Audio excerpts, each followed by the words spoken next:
Yeah, no respect in every aspect to the man like Mark. I love how the man talk on the radio. In case you never know. You call that radio, radio. Call that the radio, radio. You call that radio, radio. Call that the radio, radio. Come and say, eeny, meeny, my name, oh, just go with the flow. Eeny, meeny, my name, oh, just go with the flow. So till you miss a mark, now go bend down low. Till you miss a mark, now go bend down low. Boom. Lot of mercy. Yo. You call that radio, radio. You call that radio, radio. Come and say, don't you be another man, I'll go lose your head. Say, don't you be another me, say, and lose the head. I me say, radio, radio. Call that a radio, radio. Straight from out of Glasgow, Glasgow. Straight from out of Glasgow, Glasgow. Nice enough for the studio, studio. Come and say, eeny, meeny, my name, oh, just go with the flow. Eeny, meeny, my name, oh, just go with the flow. So till you miss a mark, now go bend down low. Till you miss a mark, now go bend down low. No radio, radio. You call that the radio, radio.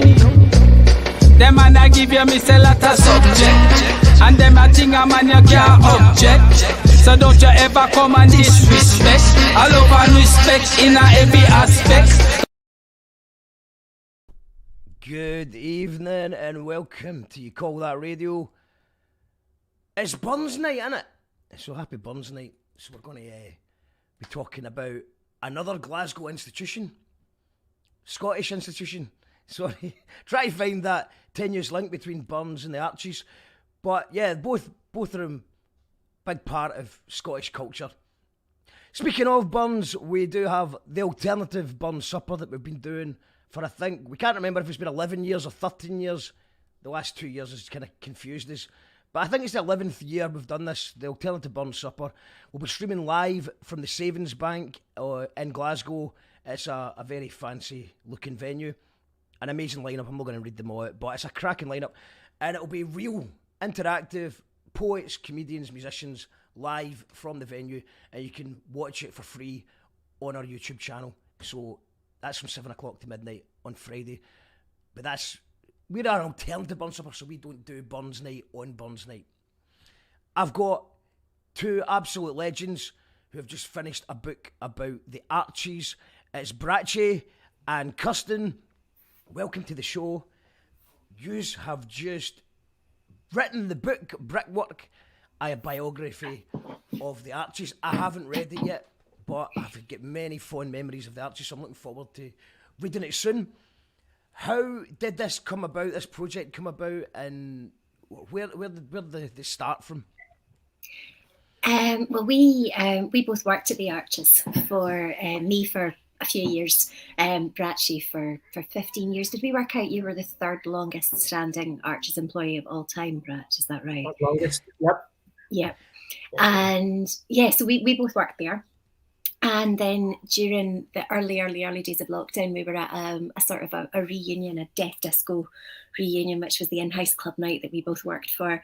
And I had just been asked to write a book on the Arches because I'm a writer, and I'd written this really angry blog on my website when the venue closed, and a publisher got in touch and asked me to write this book. And so I was leaving a wee chat, a message in the group chat on the Death Disco virtual Zoom saying, hey guys, this is amazing. I've just been commissioned to write a book about the Arches. Bratch, do you want to do what your face did? See, I'm adamant to this day that I hid it quite well. No, you didn't, personally. I had a good poker face on. But I'm guessing I must have, because we were doing it via Zoom, this reunion, like everyone was at the time, and I think I must have been kind of sitting there like that. Something like that. Because I had been writing, well, before that I had been just sort of writing down some memories of the Archies and stuff as well. And I had done a stand-up comedy show about it, actually, just sort of based on my funny memories and all that sort of stuff. I was like, oh, maybe I'll keep collating memories and put together a book eventually or something like that. So you already had some material already. What was your role? So 15 years, you did a bit of everything. What was it? We'll start with you, Bratch. What was your role? So I just started off in the cloakroom when I was just young. I was 20 or 21 at the time. And literally, I just saw an advert in the list. I just moved to Glasgow, actually. I'm originally from Motherwell. And I saw an advert in the back of the List magazine, because that's how we found out about things in those days, in the back of magazines, you know. And it said the Archies is looking for cloakroom staff. And I thought, I'd already been to various events there. I was like, I love the Archies. I'll work there for a wee bit. And that'll be fun. And 15 years later, still there. But not in the cloakroom the whole time. I thankfully got moved up a bit. So I worked in the box office for quite a few years as well, throughout when it all got refurbished and all that. And then eventually I was a duty manager and a front of house manager there, which covered sort of managing festivals, club nights. So quite full on. There was actually a few comments. I've already asked the internet for the Archie's memories, so I'm going to try and read out as many as possible. But if there's anyone tuned in with our live, you can just leave a comment. I see Alan's in the house. Hello, Alan. Hello, Mark. Alan says just about to start reading the book. Alan's got it. Saturn Returns is going to be buying that book. Petra's in the house. True. So amazing. So there was a few comments that I noticed that people, I think it was one of your lighting engineers, saying that his memories were you hassling him to hurry up and get the lights finished so that he could open the doors. Oh, that was almost every night. That would happen. It's because there was such a high turnover of events in there. It was like you know, you could have a theatre show and then a live music gig, and then literally immediately after that, we'd open the doors for the clubs or whatever. So and maybe even before that, there'd been like a live art happening or a launch party or something before the theatre show as well. Some days it was A big part of my job was just shouting at techies, hurry up. But you know, the techies did brilliantly in there actually. I've came prepared for Burns night, as you can see. Shout out to all the Archies techies. I'm glad someone is. I'm having a curry for dinner. But Friday night is Burns night, and you call that radio, so we're going to hold off for that one. But it's just a very good point about how many. There's just nothing been like the Archies before or since in Scotland that I know of, because you had all your, you know, when I was growing up, it was inside out pressure. We'd go to all the club nights, but then you know you're watching live bands. John Cooper Clarke was one of my greatest members. I was just telling you off before we went live there. I couldn't believe how funny John Cooper Clarke was, and I just laughed all the way through it. Then, like I was just talking about, there was an album listening party for Loki's, his Gimp album that Bram and Lantern put on. That was amazing. And then there was people leaving comments about how they were doing theatre. Like they were too young to go to the club or whatever, but they were there for classes and stuff like that. I mean, Kirstin, could you maybe just give because we have got an international audience. We've got people in Australia, we've got people in Kilburnie that might not know what the Archies is all about. So if you could just maybe give us a wee a background to the Archies, when did it start and what was it all about? First of all, hi to the people in Kilburnie. I'm one village along. The Archies started in it's the gigantic brick Victorian archways and that hold up Central Station. So we start the book with a sort of a potted history of that area. Yeah, there you go, some actual archways. We start the book with a potted history of the area, including, you know, the fact that these were basically built to launch Glasgow as the second city of the empire, as its big travel hub. And nobody knew what to do with all this empty space. They were just, so it sat empty for 100 years. Not hundreds of years, 100 years. And then in 1990, Glasgow won City of Culture. And this very, very big kind of high level art exhibition called Glasgow's Glasgow was put on. And they wanted somebody to put on travelling theatre shows around it. The exhibition was an absolute failure, a gigantic, colossal waste of money, almost universally derided, but people really liked the theatre shows. And so the guy who had run the theatre shows, he was this old Cockney, he wasn't old at the time. He's an old punk, a Cockney called Andy Arnold, who loves Glasgow very much. And he just decided, you know what, I'm just going to stay here. I'm just going to carry on. I think this would be an amazing space for theatre.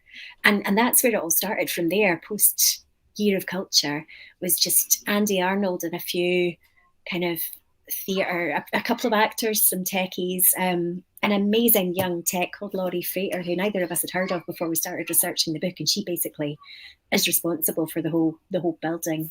She was 23 or 24 when she took this on. And yeah, they just kind of sat there in this dank, smelly space, all of them getting chest infections and coughs until they could get a wee bit more funding together. And then along the way, a couple of years in, they realised they could put on really large-scale events, not just clubs, but other things as well. So I think you've had a couple of comments about Alien War, you were saying, weren't you? Yes. Oh no, everyone's gone mad for Alien War. It was huge at the time. For people who don't know what that is, how would you best describe that? I'm gonna hand over to my esteemed co-author for this one because he was actually there at Alien War. Yeah, so Alien War was one of the first events that first put the Archies on the map as a venue.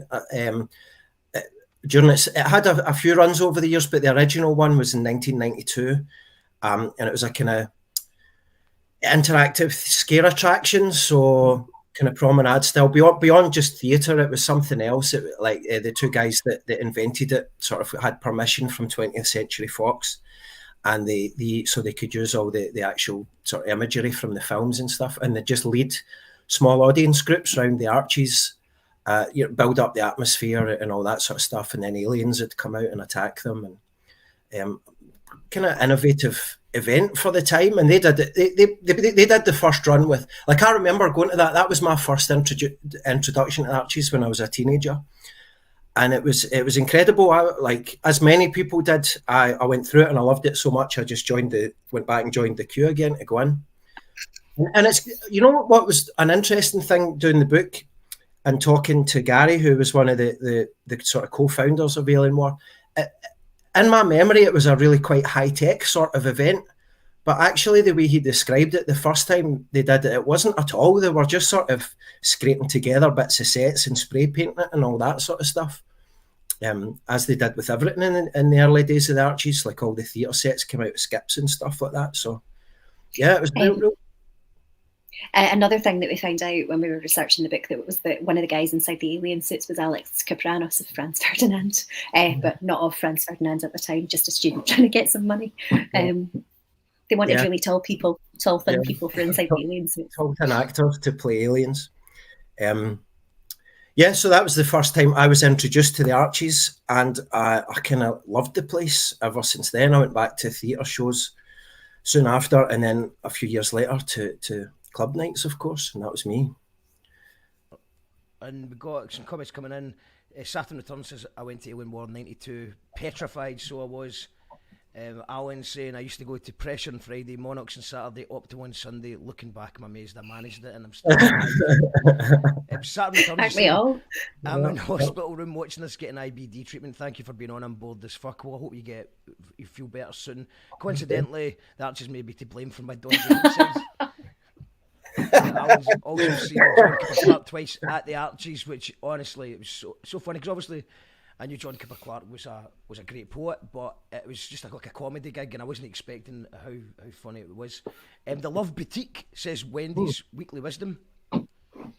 Yeah, we've got quite a big section about the Love Boutique. Actually, it was one of those clubs that really changed something as it was happening, and a lot of people had really amazing memories about it. I mean, some of the first ever one? Lily Savage opened it. Mm-hmm. Yeah, that was the first. Yeah, and they had Lee Bowery play live on stage not long before his death. But it was just part of the Arches weekend clubbing roster as well, which made it so. Because I mean, I think was Love Boutique not your first club, Reggie? Yeah, that was my first introduction to the Archies as a nightclub, actually. My big sister would go quite frequently to Love Boutique as well, our pals. So I was like, oh, that sounds like a club I should go to. And I hadn't quite ever experienced anything like it up till then. I was used to drinking pints of diesel in Motherwell Town Hall up till then, you know what I mean? But it was great, an eye-opener. So with regards to actually collating the book together, so you've got the stories and you've got it. So what is the process like? Doing a book? So obviously, Kirstin, you've got loads of books under your belt. Have you worked with someone else before in this fashion, or was this a new experience for you? Yeah, this was totally different. So I mean, my two other books are fiction, so that's just me making up people to talk to each other inside my head, basically. No, this was a total joy. And my background is in journalism, so it was kind of steering more into that sort of thing. But this was a total joy. Me and Bratchie always got on together when we worked together. So when I asked him to come on board this, it seemed to make sense that we would do this, and we worked together really well. It was all done in lockdown, so the first time that we actually met in about 15 years was for a photo shoot in November this year, just before. But we did it for about a year, about 8 months over. Yeah, that's the one. There we go. And so it was the first time that we met, and we just for years, but we just did it all online. We did all of the interviews over Zoom, and then we had a wish list of who we wanted to get, of the bits of the story that we knew. But sometimes we'd speak to people and they would say some names, and we would go off down rabbit holes trying to track down this person as well to get their bit of the story. And the way we've pulled it together, it's not a straight written through book. Apart from the first chapter, it looks like a script. It's an oral history. So there's no glossing around the subject from us. It's just the story told by the people who were there. So once we had about 60 interviews, we got everybody from folk who used to work in the cloakrooms to Carl Cox. Mm-hmm. We then sat down with all these transcripts and we tried to work out how these bits of stories kind of intercut with each other. Because it's quite nice. Sometimes you've got people who were interviewed completely separately and they can kind of tell a bit of a story together. It looks almost like conversation the way we've managed to do it, just because everybody's memories are kind of running together like that. Yeah. And what's been the reaction? Sorry, on you go. Well, I was just going to say, also in that process of doing it, we were really, no pun intended, but on the same page the whole time. Mm-hmm. Like, it was really amazing. Like, we were even thinking of chapter titles separately and coming up with the same chapter title and stuff like that. So, yeah, quite an amazing process, actually. Did you go into why it closed down and stuff? There's a couple of comments here. It's an absolute travesty why it was closed down. Is that something that or are you focusing on the life of the Archies more than the death, or the whole story? Yeah, the whole story. What's really interesting is we've got comments right early on from people saying, I always thought if the clubs got too big, that would be that would kind of be the ruin of the building. There's quite a lot of foreshadowing that goes on there as well. But we wanted to tell as much of the story as possible. We haven't been able to include every single person's story because so many thousands and millions of people pass through the arches. So there's probably room for Brickwork 3 and 4 and 5. We did try, and it wouldn't have been right not to include the ending as well. Mm-hmm. And there's been a lot of conspiracy theories about why and stuff, like that it was going to be turned into flats or something, or it was the hotel that was getting built next door. It was people complaining and stuff like that. Is there any truth to that stuff? I don't know what the truth is, but in terms of what we've included in the book, we just sort of let people give their sort of viewpoint on it, and this is kind of what people seem to think about it. You know what I mean? Yeah, it's also a tiny wee publisher. We don't have any money for legal fees whatsoever. It was wrong to that as well. I would say that I did notice, just as an observation, that the hotel and sort of other things in the immediate area around the Archies popped up really rather quickly after it closed. Do you know what I mean? That's just an observation. So that's just that's why I observed it as well. It just seemed to happen. It happened so fast, and obviously I was quite surprised to actually see that a venue popped up now. Obviously the platform or whatever it's called, which is kind of like more restaurant based.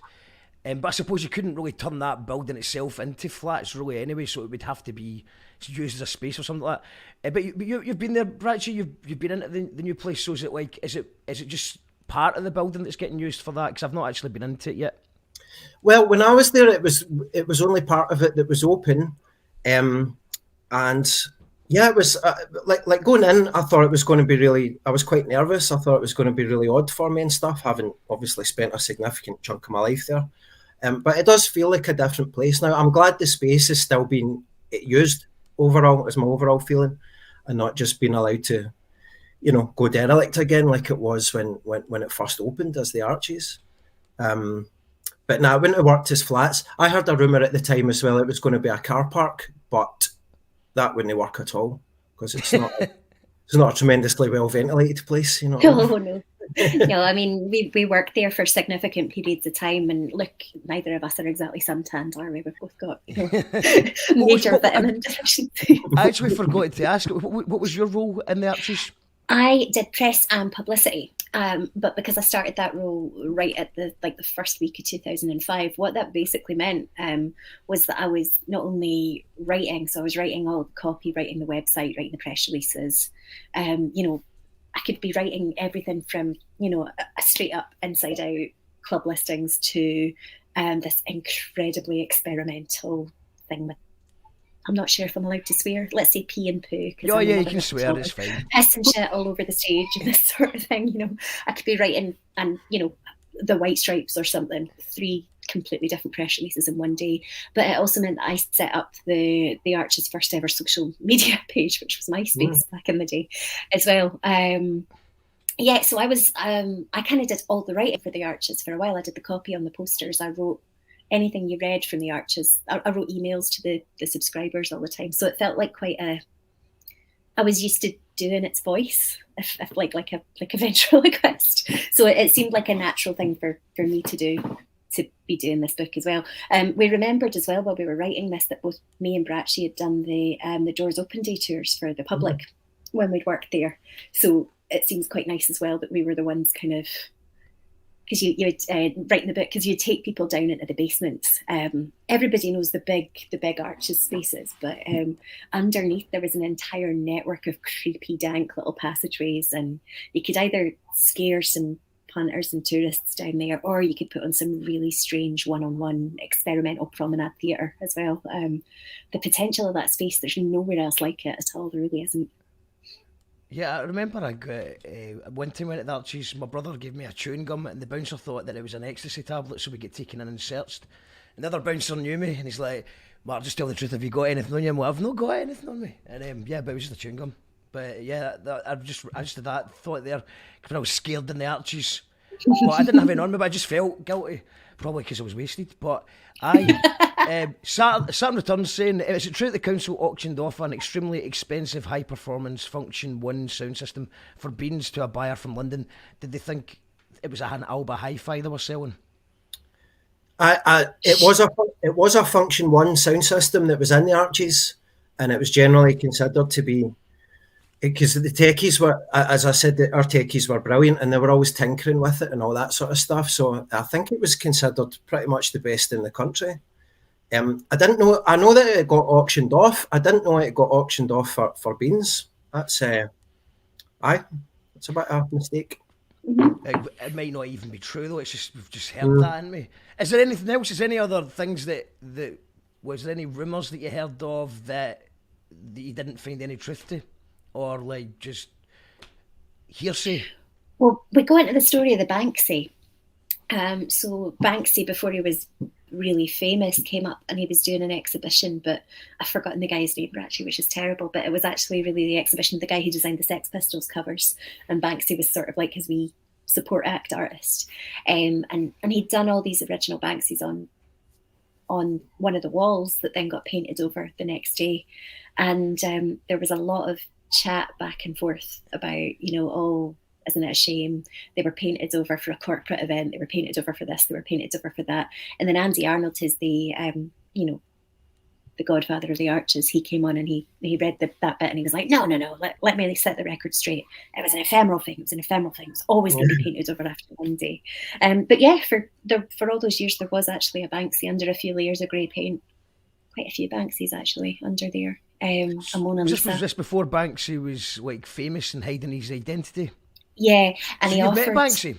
No, we weren't there. No. This was.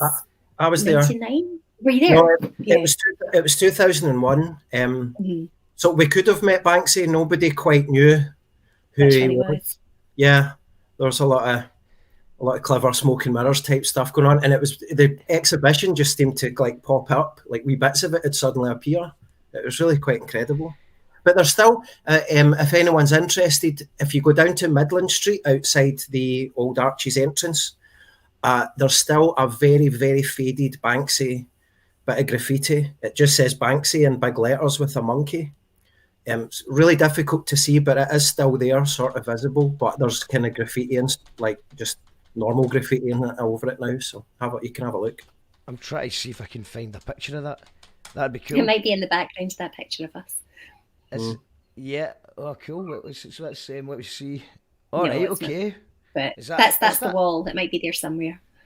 Yeah. Is it there somewhere, do you think? It's still there, sort of very faded, but if you look closely enough, you can still see it. Yeah.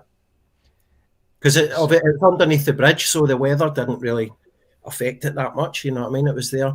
So all those like clubbers for years and years were queuing sort of underneath it, and a lot of them wouldn't even realise they were queuing underneath a very unique Banksy. There were other... Oh, sorry. On you go, Kirstin. I was just going to say there were other kind of amazing stories that came out in the book. There's one about Sean Ryder DJing it Inside Out, except he wasn't actually DJing. He had no idea what was going on. And Ricky McGowan's underneath putting the CDs on, and no, Colours. Is that Colours? That was Colours, wasn't it? But yeah, Ricky McGowan's underneath the decks playing CDs and pressing play on CDs, and Sean Ryder's just like up the top there flailing about, and everybody thinks he's playing these tunes. Yeah, Sean Ryder was actually I met Sean Ryder a couple of months ago, and he gave a wee vox spot for You Call That Radio, and we've had Retta on the show as well recently. So I mean, Sean Ryder, I think he did get that. Sounds a thing that would happen, because he does do DJ sets, but I don't think he is a DJ. Mm-hmm. So what were some of the other stories? I was just thinking, like, some of the other good ones. Yeah, in the book, there was DJs wise. There's Julie, who was one of the Colours promoters, had some good ones, like picking up DJs. And what was it? She picked up a guy, and he was like, "I'm forming this new sort of DJ troupe. I think we're going to be big and all that." She's like, "What's your name?" She was like, "That's a bit of a rubbish name," and it was Swedish House Mafia. Never go anywhere with a name like that. Yeah, exactly. And the other one was like Daft Punk were quite often they'd just hop on like a cheap flight from Paris to Glasgow and hang out at the back of a Pressure night before they were Daft Punk. Like they cite Pressure and Slam, who had signed them, as some of their like most formative influences, and they were kind of bopping about at the back there. So if you were at an early Pressure night or an early Slam night, sort of in the early 90s, that would have been just a Friday night Slam. Yeah, Daft Punk were possibly there as well before they got big. Really cool. Well, there was a lot. We're going to go to some of the comments in a minute, but there was Don from Newcastle. He was saying he used to just come up to the Arches because it's the only super club that inverted commas, super club that he found in the UK that still retained that friendly atmosphere. And yeah, I mean, it is quite unique to have such a big venue and still keep that. And I mean, I obviously I wasn't working on the other side. I was always there as a punter. But I mean, it did, for me, it was always a friendly vibe. Would you agree with that for the most part? For the most part, definitely. I think that's absolutely right, what you said. For such a massive, and let's be honest, quite like mental sort of big club, it's amazing, like the amount, there's people that, are still friends, still good friends with people that they met there 20 years ago. And they might have just met them sitting outside the toilets in that mad corridor or something like that. I know people who are married now that first met there, all this sort of stuff. So definitely an amazing friendly atmosphere for such a big sort of full-on club. Behind the scenes with the staff, I would say, like for the most part, like a lot is made in the book of how it was a kind of family type feeling. And that was established in the early days with Andy and Laurie and the theatre company and stuff like that. And I think that spirit remained. Obviously, we fought and fell out over the years sometimes, like any family does. Like families do. Yeah, that's just because we were all close and we were all so passionate about what we were doing there. You know what I mean? Actually, I think I'm pretty sure I've seen you performing, Bratchie, one night with your brother. You were doing a thing. What was the comedy night? aspect like? Was that one of our pub quizzes you came to? I think, yes, that's exactly what it was. I was just trying to remember. It was a pub quiz. That's right. Yeah, we used to do a pub quiz, and it was quite influenced by like Vic and Bob's Shooting Stars sort of thing. So we just do daft things to entertain. Like we do wrestling moves on each other and all that sort of stuff. And the audience had to guess what wrestling move it was. Stuff like that. So yeah, we did a few comedy gigs down there. There was some great comedy nights in the Arches. It wasn't amazing as a comedy venue simply because it's so cavernous. You know what I mean? Mm-hmm. I think comedy works better in wee basement sort of places. But the pub quiz was brilliant fun. I really loved doing it. We used to give stuff like Buckfast and 20 Mayfair away as prizes and stuff like that as well. Don't know if you'd get away with that now. I also hosted, it wasn't really a night, it was a Sunday afternoon sort of session where I'd get writers and musicians to do 10-minute slots, and it was called Words Per Minute, and that ran for about 3 years as well, way after I'd finished working at the Arches. And it was just the sort of place where you could have something like that as well. I mean, it's the size of the space and the acoustics and all of these things, it made it amazing. Like, just the possibilities of what you could do inside that space were really inspiring. I think everybody who worked there had themselves kind of changed a wee bit just by being in that sort of space, to be honest. Does that sound a bit weird? No, it sounds great, and I'm just going to put a link in the comment just now for anyone who hasn't got the book already. It's available at all good bookstores, but I believe there's a few. If you're quick, you can get it direct from the publisher. It's salamanderstreet.com. The book is called Brickwork, and this is the book here. It looks like that, so look out for that in all good bookstores. I'm going to try and read some of the comments because we've got absolutely loads. We just so too many DJs. They kept dropping the riff to Seven Nation Army. I was definitely at this one. Played Beyonce, outrageous set and euphoric atmosphere. Went to a lot of smaller nights, and the guy from Sex Press DJs used an old red telephone rather than headphones to cue up his records. That's amazing. That's right. The Roses Glasgow Green after show was good. I didn't know there was an after show there. That must have been pretty much near the end, because we're just talking about that. So it's because I was trying to find this. I'm not actually at Arches, by the way. Sorry, spoiling all that. But this is the most high res picture I could take. But yeah, there's very little evidence. It was literally just at the cut-off before everyone started having smartphones. Smartphones did exist. I'm sure some people had them, but there doesn't seem to be that. I think maybe the cameras were shite then, and people didn't use social media the same way. But yeah, there's not that many videos. Probably good as well. There's not any evidence. But yeah, that we got who was it? Last Triptych Festival in 2008. Rubbing a Not So Pleased Milo's wee bald head at Death Disco. Seeing a very young Ed Sheeran support Just Jack and thinking he was a plamp even then. Oh, plamp is a great word. MF Doom. Were you at the MF Doom gig? MF Doom played at least, I think, maybe 3 times in total. And was it the real MF Doom that turned up, or was that not the one of them he sent one of his pals to do or something? That was the rumour. It was always crazy when he played, because you were never quite sure, and it was always this, like a car with blacked out windows would just pull up outside, and he'd come out, and there was a buzz about it, and he'd come out like wearing the mask, entering the venue and stuff like that. So yeah, proper rock star type entrance. But the time I seen him, it was definitely him, 100%. Yeah. I don't know if it was actually the Arches, but I just know that, because I remember at one point we were thinking about putting a gig on, and we were thinking about booking MF Doom, but it was so expensive, and there had been these rumours of him. I don't know if it was even in Scotland or it was even in the UK, but that he was just sending people along in a mask to do the show. So it seemed like a bit of a financial risk to do that. But RIP MF Doom, absolute legend. So being off my cheesy nip-naps at pressure on my wee brother's shoulder, Bouncer said to my bro, "You can't do that." He replied, "He ain't heavy, he's my brother."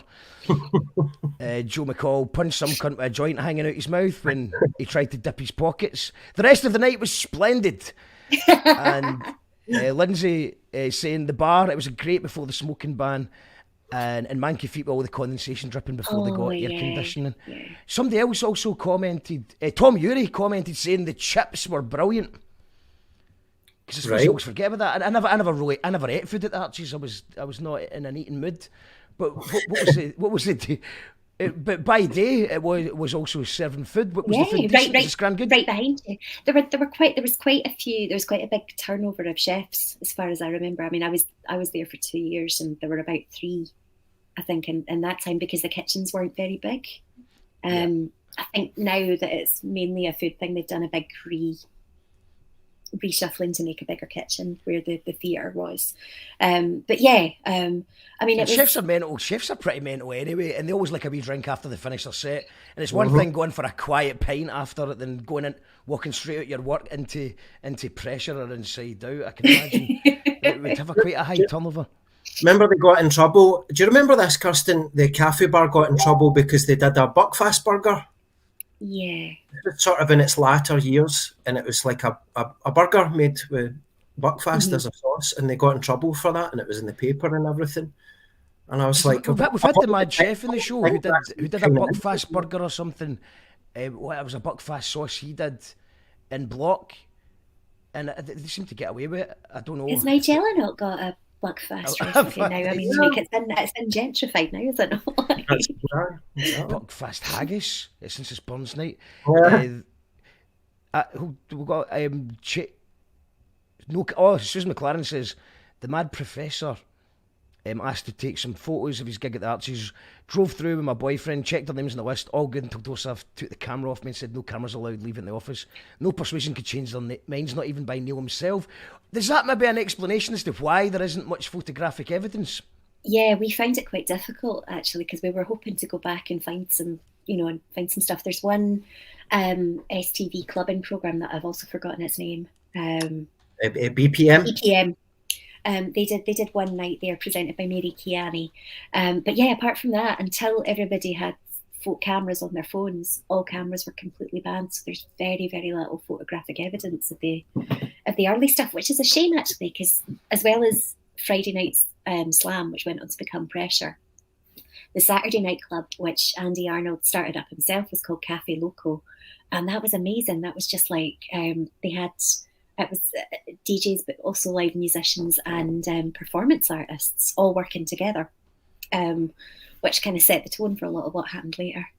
Oh, there's Carl Cox, my close personal friend, Carl Cox. After that was the interview we were most pleased to get. To be honest, it took us quite a while to get hold of him, but yeah, he loved the Arches, so he was really happy to give us an interview. He was actually the patron of the Arches. Yeah. Amazing.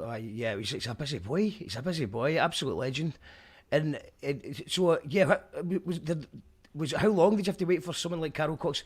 Does it get to the point where you're like, we're just going to need to go ahead with this book without him? Yeah, he was like the last interview that we got, Bratch, wasn't he? I think so.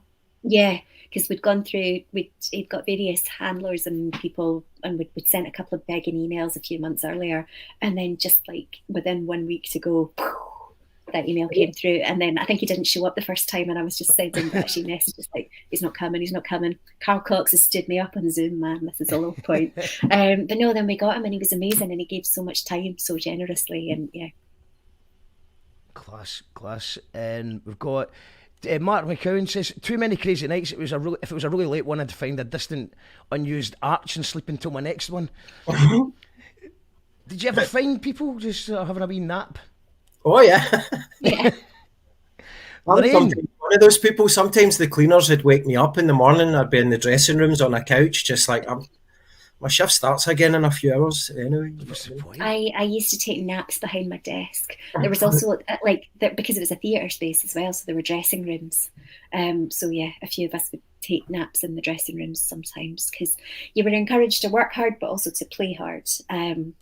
And I mean, we stepped out our office door, and like you say, there was a bar right there. There was a club going on that night. There would always be something good.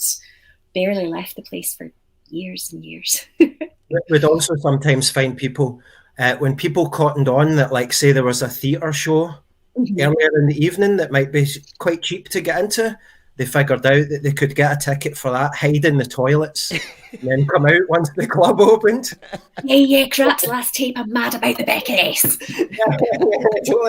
So we'd have to get in the habit of like going round with the bouncer, checking all the toilets, and theatre shows and all that, which I bet no other theatre has to do. It was actually Fiona Callum left a comment saying that she said her memory was the fact that she couldn't take a pee without somebody breaking down the toilet door to make sure they weren't up to no good.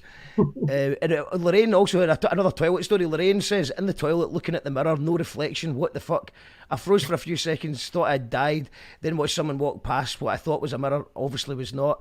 I moved to my left and moved my face to the right and looked in my eye, relieved to see my face in the mirrors. I just wasn't a mirror in front of me. That's Lorraine having a bit too much fun that night. Yeah, and so Ped was saying never attended the club, was too young, but had drama classes in there, which was strange. And that was Donald talking about being the only super club I've been at the UK that was friendly and inviting. And yeah, we'll try and read a couple more. Cafe Loco, Stereo MC, the Avalanches, and many more, says John. Ian, I've only been there twice, not for techno, one for Giza and lots of rum. I think I was at that one. Chasing States with more rum. Gutted I never went for an actual techno night. I feel like I've seen a couple of the Wu-Tang Clan members in various carnations and in various states of wastedness. Did you ever see any Wu-Tang Clan stuff? They would come down sort of individually or with side projects and stuff like that. There was quite a lot over the years. Definitely the Jizza. What else? He's not separate from the Wu-Tang. I remember Danny Brown doing a couple of amazing gigs there, and he liked it so much he actually filmed part of one of his music videos in there. Oh, cool! I love Danny Brown. I can't remember the song off the top of my head. I'll find out. I'll see if I can find out. Yeah, that'd be cool. I'd like to see that. It's definitely up on YouTube, and you can see him and his dancers and he's chucking water over the crowd in the arches and stuff like that. So that was a great gig. There was Dino saying, doing Alien Zone, the old woman who turned up with a gun in her bag. There was also the time I was DJing at Cafe Loco and one of the bouncers tried to chuck me out because I walked through the crowd passing out swigs from a bottle of Bucky while dressed as the Pope. When I got to the decks, the first track was Naturally I Am the Resurrection. He also says, I also love doing the National Review of Live Art, so many amazing acts. Metropolis, the chicken has left the basket, and putting on Casino Royal nights with Mischief Labas and the amazing Ian Smith. Yeah, the National Review of Live Art was something else. I mean, yeah, because we're mainly talking about the club in here tonight, but there was this whole other life that the Arches had as well, apart from the clubs. And the National Review of Live Art was just about the most experimental performance art that you could get in the whole country, all happening in the Arches. We've got one person who walked in and she just walked into the space and she didn't really know the place. She'd been clubbing a couple of times and she said there was just a chair spotlit with a pool of blood on the floor and she didn't realize she'd just missed this bloodletting piece of art, and she was just like, oh, what on earth has happened here? I must know more about this place. Just sort of felt pulled in by that. And Mischief Labat, Cafe Loco was the original club night as well. There's a lot of stories about that. Like a guy would sort of chase his partner through the crowd with dressed as a chef with a chainsaw, and then he'd come back 10 minutes later and hand out beetroot sandwiches to all the clubbers. But yeah, it was when I started, Andy Arnold sat me down and he told me that the whole point about the Arches, and this never left me, the whole point about the Arches was it was a space where it was all right to fail. Like that everybody who's making something creative, whether that's DJing or, you know, or theatre or visual art or music, they all need a wee space where they can try things out and get it wrong and try again with no pressure. And, you know, it was always founded on that because it was totally unique the way it worked. All the money made from the clubbing revenue in the bar funded all this art stuff to happen. So it was a charity, and it was always a charity, and that was always the economy of it for its whole 25-year lifespan. It's incredible. There's not been anywhere since or before that I know of that does that, and that's obviously when, because I mean, I think if we go back to how it stopped, it was like they basically said that it was a 12 o'clock curfew or something like that, which ultimately ended it. it wasn't actually the Archies, wasn't, because some people think that the Archies was banned, but it wasn't that at all. It was hit with a 12 o'clock curfew. Is that correct? Yeah, which would have made it financially unable to carry on, I think. Yeah. Because you couldn't have the clubs. So it's just as good. And they took away the alcohol licence as well. Yeah, they did that, and it was just under such intense pressure and scrutiny. Like, felt like I had gone by that point during its sort of final couple of years, but you could just tell that it was just under such intense scrutiny from authorities and from the press, and increasingly social media at that time. So, it's sad. It's really sad towards the end. Yeah, the same press that will probably do a "Remember the Archies" article to get some clicks. I'll see if I've got a couple more. Time for a couple more. A few people said, if you remember it wasn't that good, I don't remember anything. If you remember the Archies, you weren't doing it right, and stuff like that. Rakim in 2011, to this day, probably one of the best hip hop gigs I've ever been to. Angus Brown says it's a really interesting book. I got it with my Xmas book tokens. Amber Gambler says Glasgow 1990 exhibition, second best school trip. First place goes to the BB Garden Festival. What was do you know what the Glasgow 1990? Do you know what that is? Yeah, that was the thing that started it all off. So it was part of the City of Culture. So it was kind of it's the thing that started the book. So what was it? Actually, it was kind of like there were supposed to be different sections that were all representing Glasgow, but it got kind of taken away from the people of Glasgow, or and rooted somewhere else, so that the only real things that were happening, that people were connecting with, were these wee travelling theatre shows that were going around the building, and that eventually became the Arches Theatre Company. The way Andy phrases it in the book, I thought was beautiful, because he says that like that Glasgow exhibition became very mechanical. And they were actually using sort of early computers and stuff like that as part of it as well. But he said it became very mechanical, but the little theatre performances they were doing in the middle of it were like a human thing, so people would naturally gravitate towards that and connect with that more. And that's that's what kicked it all off. Yeah. Is there any plans to turn the book into a documentary or even a feature-length film or anything like that? We've been having some chats, yeah. It would make it. I mean, apart from the fact that there's not amazing amounts of archive footage in the early days, as discussed, it would make an amazing documentary. And yeah, I mean, there's so many more stories as well that we didn't even manage to. We had to start the book with a disclaimer, because everybody's got an Arches story. We've both been getting some comments from former colleagues who are like, yeah, where's my bit? Yeah. But I suppose if you what's good about this book coming out now is that they didn't get a story. Hopefully, if there is anyone watching this and you've got some footage, then please get it over to David or Kirstin, because I think the footage must exist. People must have been filming privately filming their own gigs or their own shows and stuff like that. But yeah, I would love to see a documentary or a film or something. That'd be amazing. So everybody go get the book, Brickwork: A Biography of the Archies. It's out now on all good bookstores, and even the bad one, Amazon's. It's available in the bad ones as well. And what he's got coming up next, guys?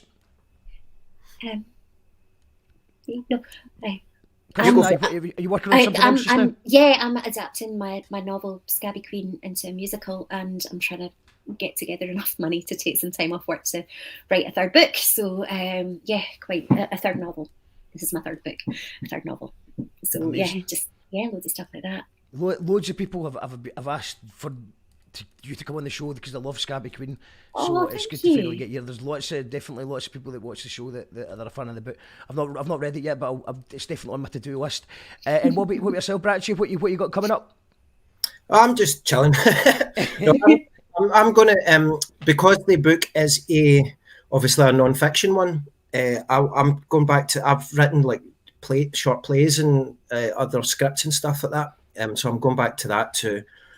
Hopefully the next thing I have out is going to be a fiction one. Like Kirstin said, I also enjoy just coming up with people in my head and making them up. Because they can't message you going, why am I not in your book? Yeah. You can't. They don't complain about being misquoted or anything like that. I'll just read out a couple last comments before we go. Kirstin saying, "Thank God there was no mobile phones and photos from my time there." Yeah. Here's a blast from the past. The BPM Archie's footage is on YouTube. I remember Yes. BPM. Oh my God, that's I can remember the theme tune. Beep beep beep beep beep beep beep beep beep beep. I was just a bit young for that, but I remember the show. I think I watched it when I was in Ulster, probably after Married with Children or something like that. And Alan saying, I remember Jeff Mills performing a Fritz Lang soundtrack as part of the Glasgow Film Festival. Absolutely brilliant. And Sam Return saying Mills done the Metropolis soundtrack. It's good, better than any previous attempts. Kirstin saying Slam Nights were tops. Slam Nights were incredible. That got many happy memories from that. And on the Banksy things, it was Jimmy from KLF. So many markers there and still are. And I've also heard it was for the guy from Massive Attack. But I don't know any of this stuff. But yeah, thank you to everyone who's tuned in. Go and get the book. Treat yourself to Brickwork at the Archies. Have a happy Burns night. Are you going to have a haggis? Hey, a haggis or something? I've already done that. My kids are 3 and 5. I had to do like tea time is 4:30 for us. Yeah. They did their wee Scottish poems and stuff, so around the table that they've learned at school. Well, Yeah. I just got back from the studio. I was with the Isa for Still Game. We're doing a wee thing, but I can't talk about it much. She might have told half of Craig Lang by now, but I'm just going to respect the secrecy. I've just get back, so I've not got haggis, but there is a dal curry, so I'm just going to have a dal curry. Because what about yourself, David? Haggis for dinner? I had some haggis earlier on as well, so I've got, I'll just stick to And my you've got your brew. Got my brew. Yep. Well, I hope everyone enjoyed a wee trip, a nostalgic trip back to the Archies. If you're a fan of Burns, or even if you're not, because there's a few people on here that are going to probably slag Burns, but it's an alternative Burns supper, so it's up for debate whether good guy, bad guy. There's going to be people slagging Burns with the replies and stuff like that, and there's going to be people that are going to be doing some Burns stuff. And there's going to be lots of people doing stuff that's nothing to do with Burns, but it's this Friday night on You Call That Radio TV. It's free to watch on our YouTube channel, so make sure you hit that subscribe button and tune in from 7 o'clock to midnight. We'll see you then. Thank you very much, guys, for joining me tonight. It's been an absolute pleasure talking to you. I'm going to end with a wee tune that I did, which it's like, some people do Christmas tunes, but I don't have any Christmas tunes, but I've got one song about Rabbi Burns. It's called Rabbi Burns and Benefit Street, and I was going to leave it with that since it's Burns night. And hopefully we'll see you all on Friday. Good luck with the rest of the book, guys. Absolute pleasure. Thank you. Thank you. Bye. Do you know that White D from Benefit Street? She's on Big Brother. Oh, that'll be. Do you know that White D from Benefit Street? She's on Big Brother. Oh, that'll be why they've reincarnated Rabbi Burns to put him in Benefit Street. You know the poet? Aye, but I mean, he's not about, is he? He is about now. It's happened. It's happening. Reality TV brought the Bard back from the dead to replace White D. Bard from the graveyard, they won't let him back in. He's a zombie womanizer and he's guilty as sin. Want an old Scots poem? Just ask him, want a sensitive soul? Just add gin. He's struggling to comprehend 2014. Not that would stop his notorious courting. To get the fun you need the fame. Poetry's obsolete, so he signed up to a show called Benefit Street. He recites more scripts than Meryl Streep and chooses Eki over Lecky cause the price too steep. Camera's always on him, one way or another. Big Brother is watching him, watching Big Brother. A poignant moment, so succinct and acting cunning. He verbally slapped the cunt's currently running his country being sold out to Amazon and Google, but they cut away to him munching a pot noodle. The reincarnated Rabbi Burns last night with the shovel, a hip flask and a flashlight. No one cares what Rabbi thinks about taxing the elite. They only care about Rabbi Burns on Benefit Street. The reincarnated Rabbi Burns last night with the shovel, a hip flask and a flashlight. No one cares what Rabbi thinks about taxing the elite. They only care about Rabbi Burns on Benefit Street. The bard is a joke now, the viewers are laughing at. Attacked by paparazzi in his own home habitat. Mine's too small for concepts, you need the characters. Won't get funding for an ideal issue, fit the narrative. We need two-dimensional reshapes with three stripes. Take great delight whenever he fights. Smokes Berlin, they roll-ups to suppress his appetite. Food's really on the menu, cause money's too tight. Watches colour TV, cause nothing's ever black and white. As he prays for a cracking right before he's back inside those losing get a doing as the going gets good. Poverty porn, hustlers razzle with the Ned Shoop. Get loop as the anally attentive, get inventive and find new ways to fuck you with financial incentive. Rabbit painted a picture about it and became quite inventive, but it started with the spliff where the episode ended. The reincarnated Robbie Burns last night with the shovel, a hip flask and a flashlight. No one cares what Robbie thinks about taxing the elite. They only care what Robbie Burns on Benefit Street. The reincarnated Robbie Burns last night with the shovel, a hip flask and a flashlight. No one cares what Robbie thinks about taxing the elite. They only care what Robbie Burns on Benefit Street. The bard is so famous now his name is muddied by broadsheets. Clarkson and Little John belittle his broad speech. His regional accent is mocked and mocked the weak. George Osborne uses him as an election plea. From the street, young team to the club drug scene. Thinks Robbie Burns is just another Marvin from the scheme. Marvel Super T, the anti-hero. Ignorant like Roman numerals. Concept of zero buy high, sell low. Hi, I'm here to fix the deficit. Deliver deliberate deception to the desperate in a desolate square mile. Renaming whole towns, addressing the haggis with the cane. Pass me downs, they are playing the system by refusing to die. On ratings and a lie, squeeze middle, ignore what Eric Pickle's biscuits cost. Blame the fictional devil, the fiddler of the north. On benefits and proud of the hunger and the struggle. The 8% price hike and the keep warm huddle. On benefits and proud of the prepay meter beating. The cheap and nasty noodles, bad eating, lack of eating. Proud of inflation, holding my family to ransom. Proud of being sick, hated, jaded and sanctioned. On benefits and proud of the overcrowded tenements. Suicide attempt, rent debt, the sentiments and benefit and proud of the MP's expenses. The Queen gets a wage rise to buy higher fences. Proud of where I've lived, becoming such a dive. On benefits and proud of never watching Channel 5.